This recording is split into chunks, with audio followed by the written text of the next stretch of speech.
Hello everyone, it's Shane Kanto, your Wasteland reviewer, and I'm here to review the new French fantasy horror thriller, Vincent Must Die. And this is from director Stéphane Casting, who co-wrote this film with Dominique Bonnard and Mathieu Nert. And this film stars Karam Leclou as Vincent, this man who finds himself under attack for no apparent reason overnight.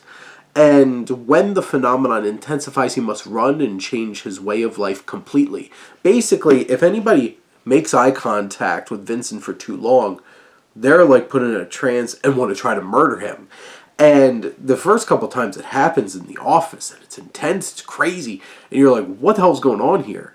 And it keeps escalating and escalating and escalating for an hour and 50-minute film. And I think the biggest challenge of this film is that this really is like a short film type concept that winds up getting stretched for a whole entire hour and 50 minutes, which this film's pacing certainly slows and is inconsistent and uneven. This film could have been nice and tighter. And especially, like, this was released in a double feature in AMC theaters here in the States. And you feel the length after a while because it only has so much to do with the premise that it has. This is a very well shot and engrossing film. I think Casting does a fine job of crafting this tone because there's a dark sense of humor about this film that really works.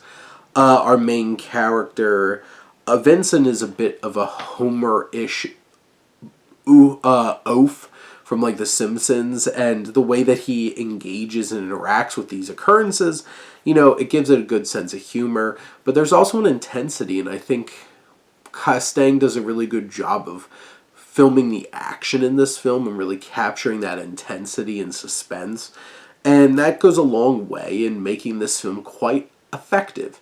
Narratively, there's like a character introduced who's just a bunch of exposition dump, and it's like we've seen that cliche before.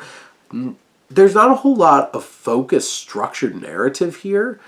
You do have these dynamics that Vincent wound up developing with one, his dog, who helps out, and that Pipple is so adorable. Loved her. And you also have this woman, Margot, that he falls in love with, played by Vamala Pons. And their dynamic, after a while, you do like connect and invest in them, even if a bit of that feels like too much of a diversion in one direction, but they come together for a greater purpose in this story, and I appreciate their dynamic. I think they're charming together. I can buy into it, and it also adds these layers of complexity of like, what if she clicks and starts attacking him, and it brings a sense of danger about things. I think the performances, Leclou is really good as this character, this oafish kind of character that, you know, has a good sense of humor about him, but just struggling to really see what's going on here. And I think Pons gives a fantastic performance. She has a lot of emotion, and she has good chemistry with Leclou. And this film never really fleshes out the ideas, the themes of it, enough in an effective way to really make you feel invested in what's thematically going on here.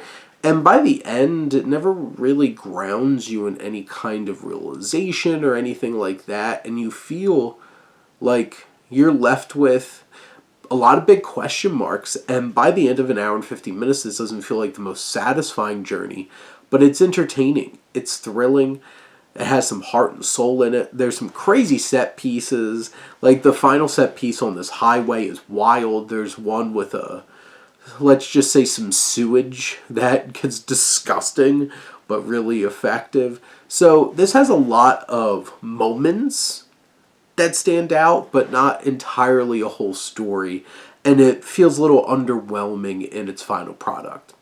But those are my thoughts on Vincent Must Die. Let me know what you think, and let's talk some movies. But thank you as always for tuning in and supporting your Wasteland reviewer.